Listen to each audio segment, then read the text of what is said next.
Iran Israel ನಡುವೆ ಯುದ್ಧ, ಇರಾನ್ನ ಪ್ರಮುಖ ನಾಯಕರ ಕೊಲೆ, ಹರ್ಮುಜ್ಗೆ ನುಗ್ಗುತ್ತಿದೆ ಅಮೆರಿಕ ಸೇನೆ. ಖಾರ್ಗ್ ವಶಕ್ಕೆ ಇಸ್ರೇಲ್ ಶತ ಪ್ರಯತ್ನ, ಜಾಗತಿಕ ರಾಷ್ಟ್ರಗಳಿಗೆ ಯುದ್ಧಾಘಾತ, ರಫ್ತು ಸ್ಥಗಿತ, ಗ್ಯಾಸ್ ಅಭಾವ, ತೈಲ ಆತಂಕ, ಮಹಾಯುದ್ಧ ಡೇ 20.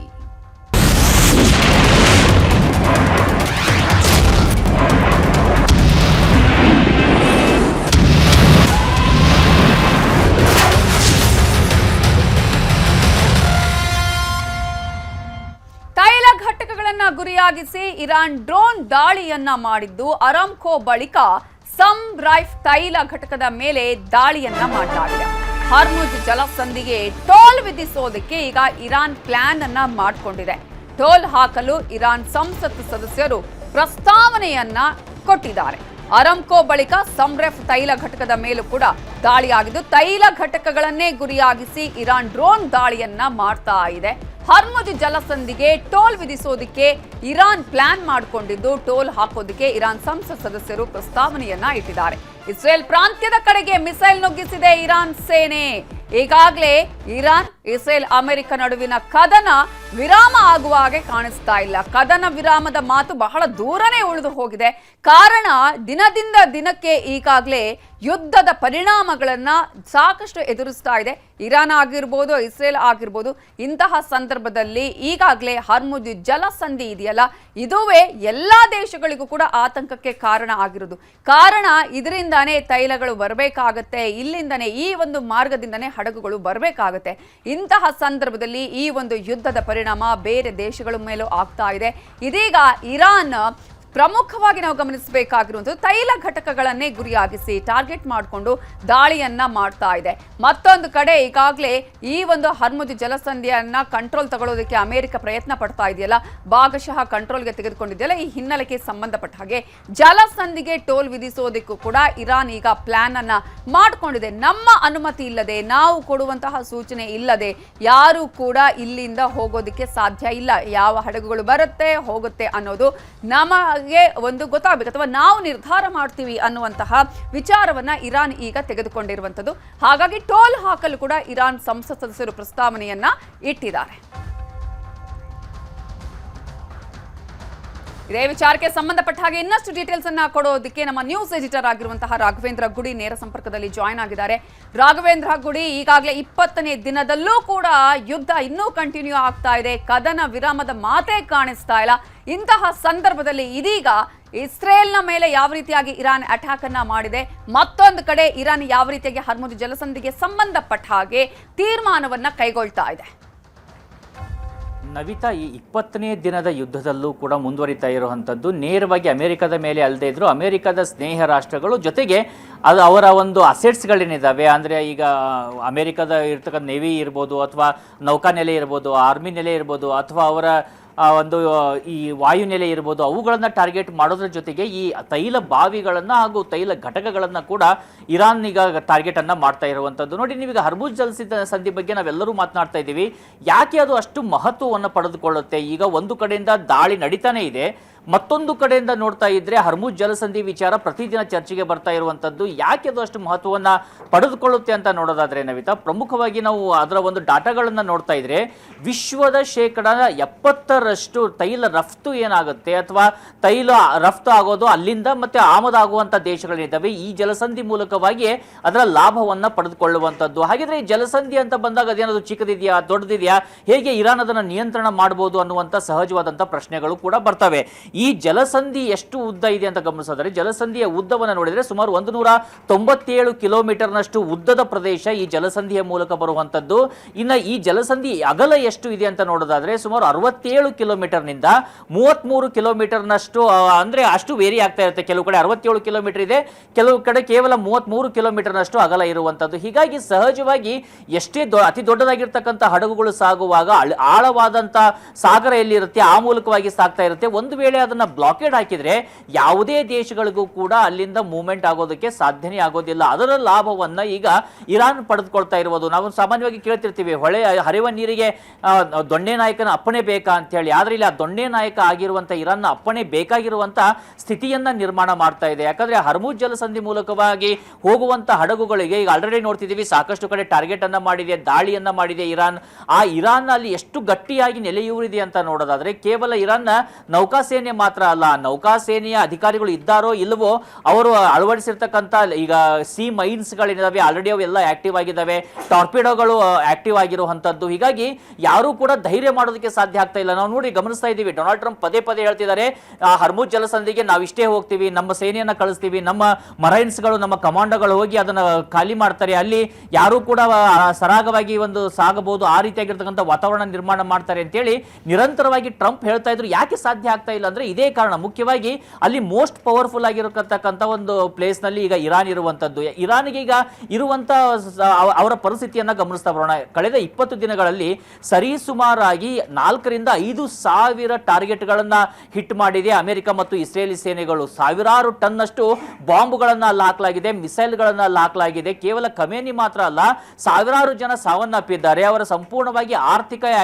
ಚಟುವಟಿಕೆಗಳೇನಿದಾವೆ ಅವೆಲ್ಲವೂ ಕೂಡ ಸ್ಥಗಿತಗೊಂಡಿರುವಂತಹ ಸಂದರ್ಭದಲ್ಲಿದ್ದೀವಿ. ಎಷ್ಟೇ ಪ್ರಯತ್ನವನ್ನ ಮಾಡ್ತಾ ಇದ್ರು ಕೂಡ ಅದನ್ನ ಅವರಿಗೆ ಮರಳಿ ಕಟ್ಟಿಕೊಳ್ಳೋದು ಸುಲಭವಾಗೋದಿಲ್ಲ. ಹಾಗಿದ್ರೆ ಒಂದು ವೇಳೆ ಸೀಸ್ ಫೈರ್ ಆಗಬೇಕಾದ್ರೆ, ಸೀಸ್ ಫೈರ್ ಆದ್ರೆ ತನ್ನ ಎಕಾನಮಿಯನ್ನ ಮರಳಿ ಕಟ್ಟಿಕೊಳ್ಳಬೇಕಾದ್ರೆ ಇರಾನ್ಗೆ ಇರುವಂತಹ ಮಾರ್ಗ ಅಂದ್ರೆ ಒಂದು, ನೇರವಾಗಿ ಅಮೆರಿಕನೇ ಈ ಸೀಸ್ ಫೈರ್ ಅನ್ನ ಘೋಷಣೆ ಮಾಡಬೇಕು ಮತ್ತು ಆ ಒಂದು ಜಲಸಂಧಿಯ ಭಾಗದಿಂದ ಅಲ್ಲಿ ಇರ್ತಕ್ಕಂಥ ತನ್ನ ನೌಕಾ ಸೇನೆಯನ್ನ ಅವರು ಮರಳಿ ಪಡೆದುಕೊಳ್ಳಬೇಕಾಗುತ್ತೆ. ಅದರ ಜೊತೆಗೆ ಒಂದು ನೇರವಾಗಿ ಇರಾನ್ಗೆ ಕಾಂಪನ್ಸೇಟ್ ಅನ್ನ ಮಾಡಬೇಕಾಗುತ್ತೆ. ನೋಡಿ, ನಮ್ಮ ದಾಳಿಯಿಂದ ನಿಮ್ಮಲ್ಲಿ ಇಷ್ಟು ಹಾನಿಯಾಗಿದೆಯಲ್ಲ, ನಮಗೆ ಅಷ್ಟು ಕೊಡೋಕ್ಕಾಗೋದಿಲ್ಲ, ನಾವು ಇಷ್ಟು ಕೊಡ್ತೀವಿ ಅಂತ ಏನಾದರೂ ಒಂದು ಒಪ್ಪಂದವನ್ನ ಮಾಡ್ಕೊಳ್ಬೇಕು.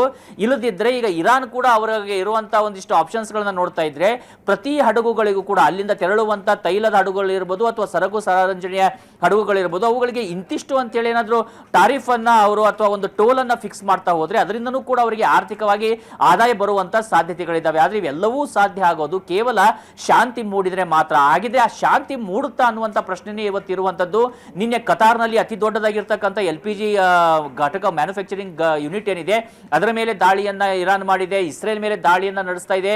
ಇವತ್ತು ದಕ್ಷಿಣ ಇರಾಕ್ ನಲ್ಲಿ ಇರ್ತಕ್ಕಂಥ ಅಮೆರಿಕದ ವಾಯುನೆಲೆ ಮೇಲೆ ದಾಳಿಯನ್ನ ನಡೆಸಿದೆ, ಅಲ್ಲಿ ಸಾಕಷ್ಟು ದೊಡ್ಡ ಪ್ರಮಾಣದಲ್ಲಿ ಬೆಂಕಿ ಕಾಣಿಸಿಕೊಂಡಿದೆ.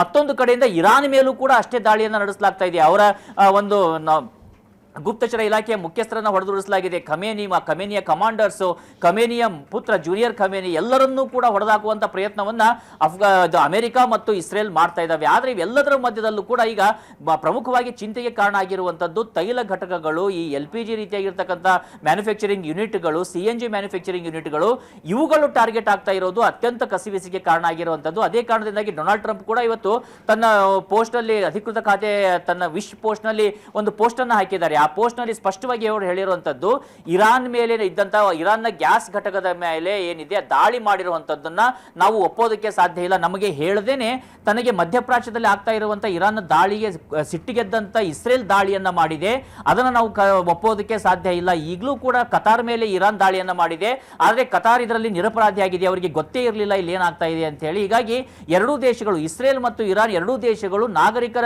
ಈ ದೈನಂದಿನ ಜೀವನ ಅಸ್ತವ್ಯಸ್ತವಾಗುವ ರೀತಿಯಾದಂತಹ ಹೆಜ್ಜೆಯನ್ನ ಇಡಬಾರ್ದು. ತೈಲ ಘಟಕಗಳು, ಈ ಗ್ಯಾಸ್ ಘಟಕಗಳನ್ನ ಮತ್ತು ಅವರ ಈ ಜನಸಾಮಾನ್ಯರಿಗೆ ಬಳಕೆಗೆ ಬೇಕಾಗಿರುವಂತಹ ದಿನಸಿಗಳಿರ್ಬೋದು, ಆ ರೀತಿಯಾಗಿರ್ತಕ್ಕಂಥ ಮಾಲ್ಗಳನ್ನ ಟಾರ್ಗೆಟ್ ಮಾಡಬಾರ್ದು ಅಂತ ಕರೆಯನ್ನ ಕೊಡುವಂತ ಪ್ರಯತ್ನವನ್ನ ಮಾಡ್ತಾ ಇದ್ದಾರೆ. ಆದ್ರೆ ಇಲ್ಲಿ ಮತ್ತೆ ಅವರ ಒಂದು ದ್ವಿಮುಖ ನೀತಿನೇ ಕಾಣಿಸ್ತಾ ಇರುವಂತದ್ದು. ಆ ದಾಳಿ ಆದ ತಕ್ಷಣವೇ ಖಂಡಿಸಿದ್ರೆ ಬಹುತೇಕವಾಗಿ ಇರಾನ್ಗೂ ಕೂಡ ಒಂದು ರೀತಿಯಿಂದ ಅಮೆರಿಕ ಈ ವಿಚಾರದಲ್ಲಾದ್ರೂ ನಿಷ್ಪಕ್ಷಪಾತವಾಗಿದೆ ಅಂತ ಅನಿಸ್ತಾ ಇತ್ತು. ಆ ರೀತಿಯಾಗಿ ಮಾಡಲಿಲ್ಲ.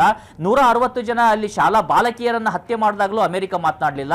ಈಗ ಕತಾರ್ ಮೇಲೆ ದಾಳಿ ನಡೀತಾ ಇದ್ದಾಗೇನೆ ಅಮೆರಿಕ ಮಾತನಾಡಿರುವಂತದ್ದು. ಇಡೀ ಅಮೆರಿಕ ಮತ್ತು ಅವರ ಫೋರ್ಸ್ ಏನಿದೆ ಅಥವಾ ಅವರ ಒಂದು ಜೊತೆಗಿರ್ತಕ್ಕಂಥ ಜೊತೆಗಾರರೇನಿದ್ದಾರೆ ಎಲ್ಲರೂ ಬ್ಯಾಕ್ ಫುಟ್ ನಲ್ಲಿ ಇರೋದು ಸ್ಪಷ್ಟವಾಗಿ ಗೋಚರವಾಗ್ತಾ ಇದೆ.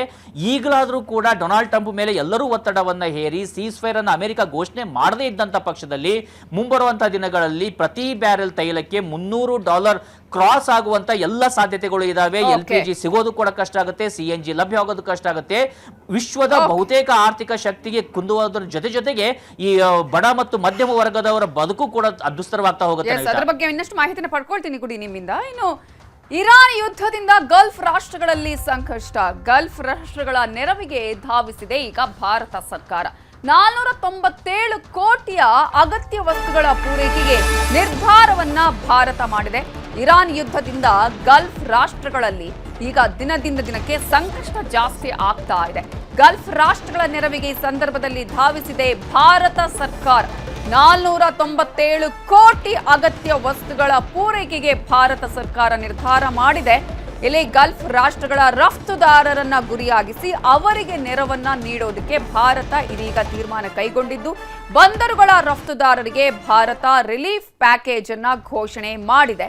ರಫ್ತುದಾರರನ್ನೇ ಗುರಿಯಾಗಿಸಿಕೊಂಡು ಭಾರತ ರಿಲೀಫ್ ಪ್ಯಾಕೇಜ್ ಅನ್ನ ಈಗ ಘೋಷಣೆ ಮಾಡಿದ್ದು, ಗಲ್ಫ್ ರಾಷ್ಟ್ರಗಳಿಗೆ ಭಾರತ ನೆರವಿನ ಹಸ್ತವನ್ನ ಚಾಚಿದೆ. ಈಗಾಗಲೇ ಯುದ್ಧದ ಸಂಕಷ್ಟ ಗಲ್ಫ್ ರಾಷ್ಟ್ರಗಳ ಮೇಲೆ ದೊಡ್ಡ ಮಟ್ಟದ ಪರಿಣಾಮವನ್ನ ಬೀರಿದೆ. 20ನೇ ದಿನ ಆದರೂ ಕೂಡ ಈ ನಿಲ್ಲುವ ಲಕ್ಷಣಗಳಂತೂ ಕಾಣಿಸ್ತಾ ಇಲ್ಲ. ಯುದ್ಧ ಪ್ರತಿ ದಿನ ಕೂಡ ಈಗಾಗಲೇ ಅದರ ಪರಿಣಾಮಗಳು ಜಾಸ್ತಿ ಆಗ್ತಾ ಇದೆ. ಆ ದೇಶಗಳಿಗೆ ಮಾತ್ರ ಅಲ್ಲ, ಇತರೆ ದೇಶಗಳಿಗೂ ದೊಡ್ಡ ಮಟ್ಟದಲ್ಲಿ ಈ ಒಂದು ಪರಿಣಾಮ ಜಾಸ್ತಿ ಆಗ್ತಿದೆ. ಮಧ್ಯಪ್ರಾಚ್ಯದ ಯುದ್ಧದಿಂದ ಇದೀಗ ಷೇರು ಮಾರುಕಟ್ಟೆಯ ಮೇಲೆ ಹೊಡೆತ ಆಗಿದೆ. $116 ತಲುಪಿದೆ ಒಂದು ಬ್ಯಾರೆಲ್ ಕಚ್ಚಾ ತೈಲದ ಬೆಲೆ. ಆಯಿಲ್ ದರ ಏರಿಕೆಯಿಂದ ಮಾರುಕಟ್ಟೆಯೇ ಅಲ್ಲೋಲ ಕಲ್ಲೋಲ ಆಗಿದೆ. ಸೆನ್ಸೆಕ್ಸ್ ಕೂಡ ಈಗ ತಕತಿಮಿತ ಅಂತ ಹೇಳಿ ಕುಣಿತಾ ಇದೆ. 1700 ಅಂಕ ಸೆನ್ಸೆಕ್ಸ್ ಕುಸಿತ ಆದರೆ ನಿಫ್ಟಿ 500 ಅಂಕ ಇಳಿಕೆಯಾಗಿದೆ. ಮುಂದಿನ ದಿನಗಳಲ್ಲಿ ಭಾರತದಲ್ಲೂ ಇಂಧನ ದರ ಏರಿಕೆಯಾಗುವಂತಹ ಸಾಧ್ಯತೆ ಇದೆ. ಈಗಾಗಲೇ ತೈಲದ ಬೆಲೆ ಯಾವ ರೀತಿಯಾಗಿ ಜಾಸ್ತಿ ಆಗ್ತಾ ಇದೆ ಅನ್ನೋದನ್ನ ಕೂಡ ನಾವು ಗಮನಿಸ್ತಾ ಇದೀವಿ. ಅಂದ್ರೆ $116 ತಲುಪಿದೆ ಒಂದು ಬ್ಯಾರೆಲ್ ಕಚ್ಚಾ ತೈಲದ ಬೆಲೆ. ಆಯಿಲ್ ದರ ಏರಿಕೆಯಿಂದ ಮಾರುಕಟ್ಟೆ ಅಲ್ಲೋಲ ಕಲ್ಲೋಲ ಉಂಟಾಗಿರುವಂಥದ್ದು. ಹೀಗೆ ಆದರೆ ದೊಡ್ಡ ಮಟ್ಟದ ಪರಿಣಾಮಗಳು ಈಗ ಷೇರು ಮಾರುಕಟ್ಟೆಯ ಮೇಲೂ ಕೂಡ ಬೀಳ್ತಾ ಇರೋದನ್ನ ನಾವಿಲ್ಲಿ ಗಮನಿಸ್ತಾ ಇದ್ದೀವಿ. ಒಂದು ಕಡೆ ಪೆಟ್ರೋಲ್ ಡೀಸೆಲ್ನ ಮೇಲೂ ಕೂಡ ಇದರ ಪ್ರಭಾವ ಬೀರ್ತಾ ಇರೋದನ್ನ ನಾವು ಈಗಾಗಲೇ ನೋಡ್ತಾ ಇದ್ದೀವಿ. ಇಂತಹ ಸಂದರ್ಭದಲ್ಲಿ ಇದೀಗ 1700 ಅಂಕ ಸೆನ್ಸೆಕ್ಸ್ ಕುಸಿತ ಆಗಿದೆ. ನಿಫ್ಟಿ 500 ಅಂಕ ಇಳಿಕೆ ಆಗಿರೋದು. ಮುಂದಿನ ದಿನಗಳಲ್ಲೂ ಭಾರತದಲ್ಲಿ ಇಂಧನ ದರ ಏರಿಕೆ ಆಗುವ ಸಾಧ್ಯತೆ ಇದೆ. ಈಗಾಗಲೇ ಅನೇಕ ಕಡೆಗಳಲ್ಲಿ ಪೆಟ್ರೋಲ್ ದರವನ್ನು ಕೂಡ ಏರಿಕೆ ಮಾಡಿದ್ದಾರೆ, ಡೀಸೆಲ್ ದರವನ್ನು ಏರಿಕೆ ಮಾಡಿದ್ದಾರೆ. ಈಗಾಗಲೇ ಅನೇಕರು ಹೇಳ್ತಾ ಇದ್ರು, ಅಂದ್ರೆ ಪೆಟ್ರೋಲ್ ಬಂಕ್ಗಳಲ್ಲಿ ಆಲ್ರೆಡಿ ಈಗಾಗಲೇ ₹3, ₹4 ಹೀಗೆ ಹೆಚ್ಚಿಗೆ ಮಾಡ್ತಾ ಇದ್ದಾರೆ ಅಂತ ಹೇಳಿ. ದಿನ ಕಳೆದಂತೆ ಈ ಒಂದು ದರ ಕೂಡ ಏರಿಕೆಯಾಗುವಂತಹ ಸಾಧ್ಯತೆಗಳು ಇದೆ. ಈಗ ಸಿಲಿಂಡರ್ ಅಭಾವದ ಒಂದೇ ನಾವು ನೋಡ್ತಾ ಇದ್ದೀವಿ, ಆದರೆ ಮುಂದಿನ ದಿನಗಳಲ್ಲಿ ಇದು ಎಲ್ಲ ಅಗತ್ಯ ವಸ್ತುಗಳ ಮೇಲೂ ಕೂಡ ಬೀಳುವಂತಹ ಚಾನ್ಸಸ್ ಇದೆ. ದರ ಏರಿಕೆ ಆಗುವ ಚಾನ್ಸಸ್ ಇದೆ. ಪೆಟ್ರೋಲ್ ಡೀಸೆಲ್ ಒಂದು ವೇಳೆ ದರ ಏರಿಕೆ ಆದರೆ ಸರಣಿ, ಅದು ಅಂದ್ರೆ ಲಿಂಕ್, ಚೈನ್ ಲಿಂಕ್ ತರ ಎಲ್ಲದರ ಮೇಲೂ ಕೂಡ ಪರಿಣಾಮ ಬೀರುತ್ತೆ. ಈಗ ಗ್ಯಾಸ್ನಿಂದಾಗಿ ಹೇಗೆ ಪ್ರಾಬ್ಲಮ್ಗಳು ಆಗ್ತಾ ಇದೆಯೋ ಸೇಮ್ ಪೆಟ್ರೋಲ್ ಡೀಸೆಲ್ ನಿಂದಲೂ ಕೂಡ ಆ ನಂತರ ಒಂದೊಂದೊಂದಕ್ಕೆ ಚೈನ್ ಲಿಂಕ್ ಆಗಿ ಎಲ್ಲದರ ಮೇಲೂ ಪರಿಣಾಮ ಬೀರುವಂತಹ ಸಾಧ್ಯತೆಗಳಿದೆ. ಷೇರು ಮಾರುಕಟ್ಟೆ ಕಂಪ್ಲೀಟ್ ಆಗಿ ಡೌನ್ ಆಗಿರುವಂತದ್ದು. ಒಂದು ಬ್ಯಾರೆಲ್ ಕಚ್ಚಾ ತೈಲದ ಬೆಲೆ $116 ಆಗಿರೋದನ್ನು ಕೂಡ ನಾವಿಲ್ಲಿ ಗಮನಿಸ್ತಾ ಇದ್ವಿ. ಸೊ ದೊಡ್ಡ ಮಟ್ಟದಲ್ಲಿ ಯುದ್ಧ ಷೇರು ಮಾರುಕಟ್ಟೆಯ ಮೇಲೆ ಕೂಡ ಹೊಡೆತವನ್ನ ಕೊಟ್ಟಿದೆ. ಅಲ್ಲೋಲ ಕಲ್ಲೋಲವೇ ಸೃಷ್ಟಿಯಾಗಿದೆ. ಇರಾನ್ ಇಸ್ರೇಲ್ ಯುದ್ಧದ ಪರಿಣಾಮ ಸದ್ಯಕ್ಕೆ ಭಾರತಕ್ಕಿಲ್ಲ. ಪೆಟ್ರೋಲ್ಗೆ ಸಂಬಂಧಪಟ್ಟ ಹಾಗೆ ಒಂದು ರೀತಿಯಾದಂತಹ ಪರಿಣಾಮ ಇಲ್ಲ ಅಂತ ಹೇಳ್ತಾರೆ. ಬಟ್ ಗೊತ್ತಿಲ್ಲ, ಈಗಾಗಲೇ ಅಂತಹ ಸಿಚುವೇಶನ್ಸ್ ಕಾಣಿಸ್ತಾ ಇದೆ. ಪೆಟ್ರೋಲಿಯಂ ಸಚಿವಾಲಯದ ಜಂಟಿ ಕಾರ್ಯದರ್ಶಿ ಈ ರೀತಿಯ ಸ್ಪಷ್ಟನೆ ಕೊಟ್ಟಿದ್ದಾರೆ. ನಿನ್ನೆಯಷ್ಟೇ ಪ್ರಧಾನಿ ಮೋದಿ ಕುವೈತ್ ರಾಜನ ಜೊತೆಗೆ ಚರ್ಚೆ ಕೂಡ ಮಾಡಿದ್ದಾರೆ. ಬುಧವಾರ ಒಂದೇ ದಿನ 57 ಲಕ್ಷ ಸಿಲಿಂಡರ್ ಬುಕ್ಕಿಂಗ್ ಆಗಿದೆ. ಇನ್ನು ಆನ್ಲೈನ್ ಬುಕ್ಕಿಂಗ್ 94% ಏರಿಕೆ ಆಗಿದೆ ಅಂತ ಸುಜಾತಾ ಶರ್ಮಾ ಅವರು ಹೇಳಿಕೆಯನ್ನ ಕೊಟ್ಟಿರೋದು. ಭಯದಿಂದ ಸಿಲಿಂಡರ್ ಖರೀದಿ ಮಾಡ್ತಾ ಇದ್ದಾರೆ. ಈ ಒಂದು ಭಯದಿಂದನೇ ಸಿಲಿಂಡರ್ ಖರೀದಿ ಮಾಡುವಂತಹ ಪ್ರಮಾಣ ಜಾಸ್ತಿ ಆಗಿದ್ದು ಸದ್ಯಕ್ಕೆ ಇದೀಗ ಕಡಿಮೆ ಆಗಿದೆ. LPG ಗ್ರಾಹಕರು PNG ಕಡೆಗೆ ಬದಲಾಗುವಂತಹ ಅಗತ್ಯ ಇದೆ ಅಂತ ಹೇಳಿದ್ದಾರೆ ಸುಜಾತಾ ಶರ್ಮಾ. PNG ವಿಸ್ತರಣೆಗೆ ಮುಂದಾಗುವಂತಹ ರಾಜ್ಯಕ್ಕೆ ಹೆಚ್ಚುವರಿ ಸಿಲಿಂಡರ್ 10% ಹೆಚ್ಚುವರಿ ವಾಣಿಜ್ಯ ಸಿಲಿಂಡರ್ ಪೂರೈಕೆ ಮಾಡ್ತೇವೆ.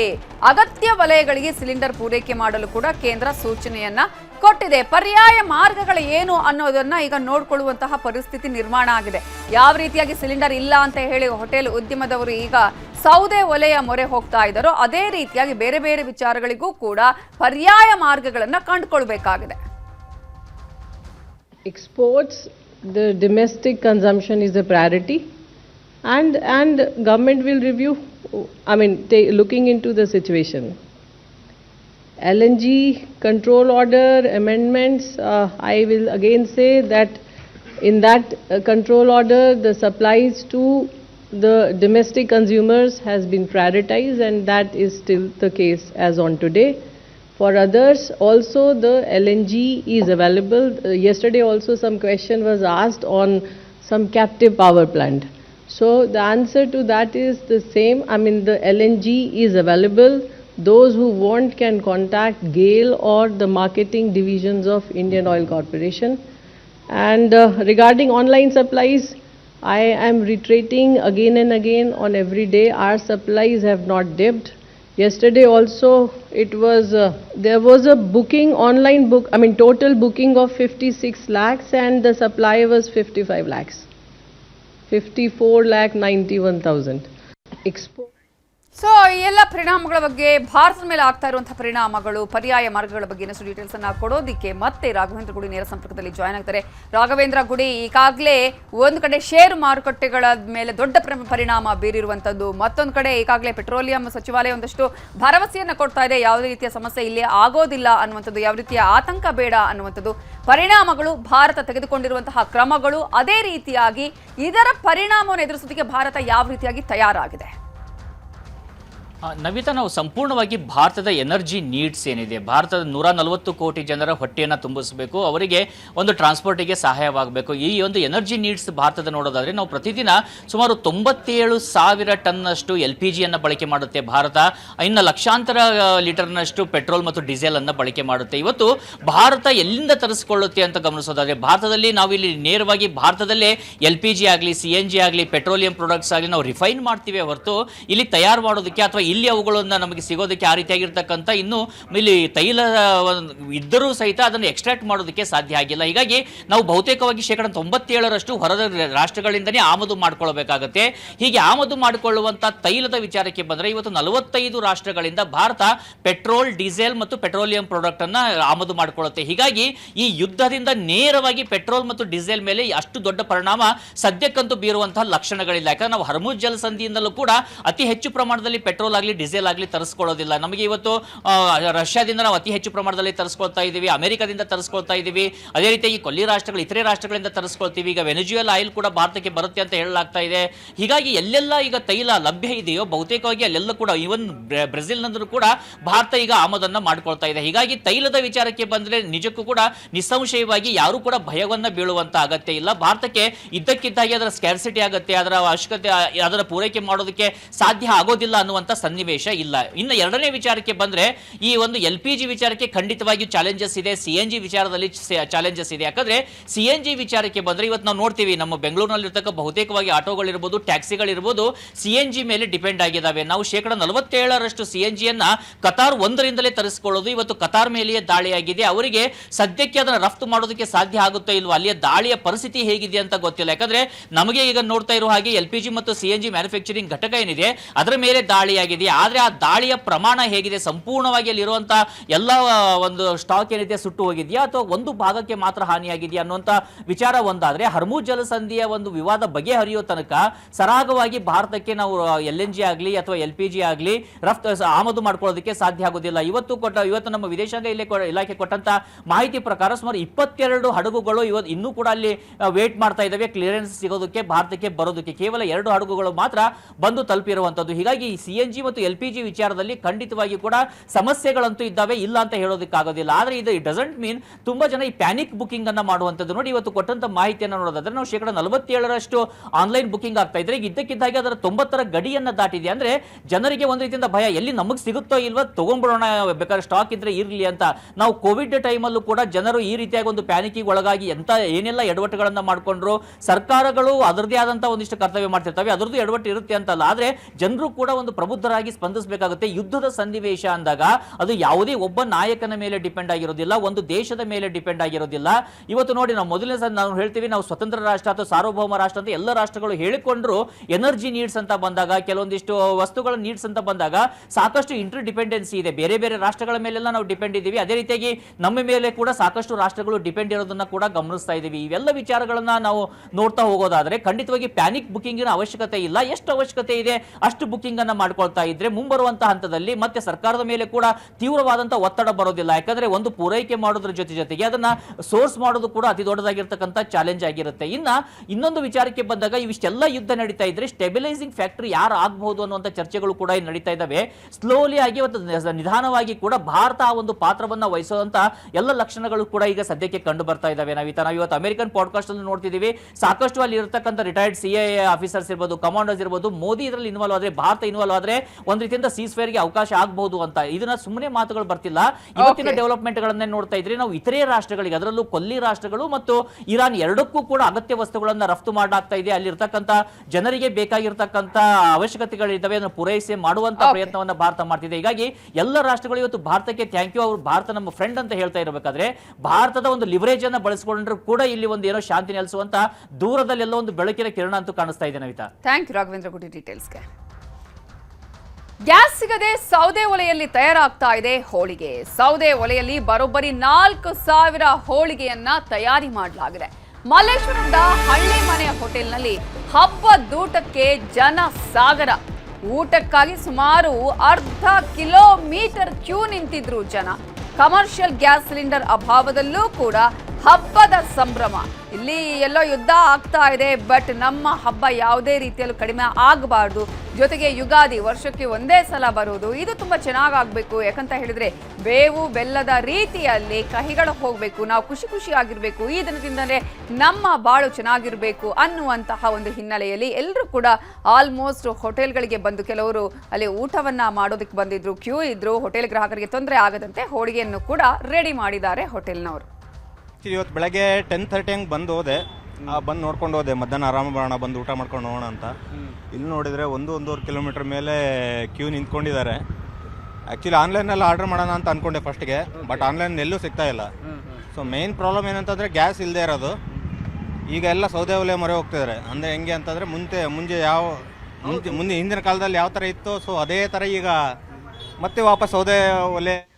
ಇನ್ನು ಕಮರ್ಷಿಯಲ್ ಗ್ಯಾಸ್ ಅಭಾವದ ಮಧ್ಯೆ ಯುಗಾದಿ ಹಬ್ಬದ ದಿನ ಹೋಳಿಗೆ ಊಟಕ್ಕಾಗಿ ಗ್ರಾಹಕರು ಮುಗಿಬಿದ್ದಿದ್ದಾರೆ. ಮಲ್ಲೇಶ್ವರದ ಬೈಟು ಕೆಫೆ ಟೆಂಪಲ್ ಮಿಲ್ಸ್ ಮುಂದೆ ಜನ ಜಂಗುಳಿಯೇ ಸೇರಿತ್ತು.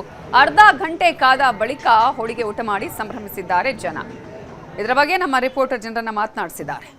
ಕಮರ್ಷಿಯಲ್ ಗ್ಯಾಸ್ ಸಂಕಷ್ಟದ ಮಧ್ಯೆ, ಅಭಾವದ ಮಧ್ಯೆ ಸಿಲ್ಕಾನ್ ಸಿಟಿ ಬೆಂಗಳೂರಿನಲ್ಲಿ ಯುಗಾದಿ ಹಬ್ಬವನ್ನು ಹೋಟೆಲ್ನವರು ಆಚರಣೆ ಮಾಡ್ತಾ ಇದ್ದಾರೆ. ಇನ್ಫ್ಯಾಕ್ಟ್ ನಾವೀಗ ಮಲ್ಲೇಶ್ವರಂನಲ್ಲಿರುವಂಥ ಟೆಂಪಲ್ ಮೀಲ್ಸ್ ಹತ್ರ ಇದ್ದೀವಿ. ಕಳೆದ ವಾರ 2 ದಿನ ಈ ಹೋಟೆಲ್ ಬಂದಾಗಿತ್ತು. ಯಾಕೆ ಅಂತಂದರೆ ಇದೇ ಯುಗಾದಿ ಹಬ್ಬಕ್ಕೆ ಬರುವಂಥ ಗ್ರಾಹಕರಿಗೆ, ಯಾಕಂದರೆ ಪ್ರತಿ ವರ್ಷವೂ ಕೂಡ ಹಬ್ಬದ ಸಂದರ್ಭದಲ್ಲಿ ಒಳ್ಳೆ ಹಬ್ಬದೂಟವನ್ನು ಕೊಡ್ತಾರೆ, ಅದು ಕೂಡ ಹೋಳಿಗೆ ಸಹಿತ ಊಟ, ಜಿಲೇಬಿ ಸೇರಿದಂತೆ. ಸೊ ಈ ಹಿನ್ನೆಲೆಯಲ್ಲಿ ಬರುವಂಥ ಗ್ರಾಹಕರಿಗೆ ಯಾವುದೇ ರೀತಿ ನಿರಾಸೆ ಆಗಬಾರ್ದು ಅಂಥೇಳಿ ಈಗ ಹೆಚ್ಚುವರಿಯಾಗಿ, ಅಂದರೆ ಮೊದಲ 2 ದಿನ ಏನು ಬಂದ್ ಮಾಡಿದ್ರಲ್ಲ ಆ ಗ್ಯಾಸನ್ನೇ ಈಗ ಬಳಕೆ ಮಾಡ್ತಾ ಇದ್ದಾರೆ. ಈ ಹಿನ್ನೆಲೆಯಲ್ಲಿ ಈಗಾಗಲೇ 500ಕ್ಕೂ ಹೆಚ್ಚು ಜನ ಈಗಾಗಲೇ ವಿವಿಧ ಖಾದ್ಯಗಳನ್ನು ತಿನಿಸನ್ನು ಸವಿತಾ ಇದ್ದಾರೆ. ಬನ್ನಿ ಈ ಬಗ್ಗೆ ಮಾತಾಡಲಿಕ್ಕೆ ಮ್ಯಾನೇಜರ್ ಗಣೇಶ್ ಅವರು ಇದ್ದಾರೆ, ಅವ್ರನ್ನೇ ಮಾತಾಡಿಸ್ತಾ ಹೋಗೋಣ, ಏನು ಹೇಳ್ತಾರೆ ಅಂತೇಳಿ.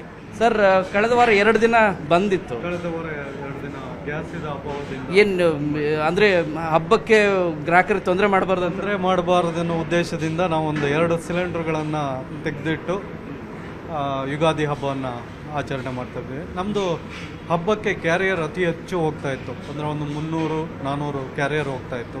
ನಾವು ಫ್ರೀ ಬುಕ್ಕಿಂಗ್ ತಗೊಳ್ತಾ ಇದ್ವಿ. ಈ ಸಲ ಅದನ್ನು ಕಟ್ಔಟ್ ಮಾಡಿದ್ದೀವಿ, ತಗೊಂಡಿಲ್ಲ ಆರ್ಡ್ರ್ಗಳನ್ನು. ಗ್ರಾಹಕರಿಗೆ ಇಲ್ಲಿ ನಿರಾಸೆ ಮಾಡಬಾರ್ದು, ಇಲ್ಲ ಅಟ್ಲೀಸ್ಟ್ ಸಿಟ್ಟಿಂಗ್ ಆದರೂ ಬಂದು ಊಟ ಮಾಡಬೇಕು ಅಂತ ನಾವು. ಎಷ್ಟು ಜನ ಸರ್ ಇಲ್ಲಿವರೆಗೂ ಬಂದು ಊಟ ಮಾಡಿ? 500 ಮೀಲ್ಸ್ ಇವತ್ತು ಹೋಗುತ್ತೆ ಸರ್.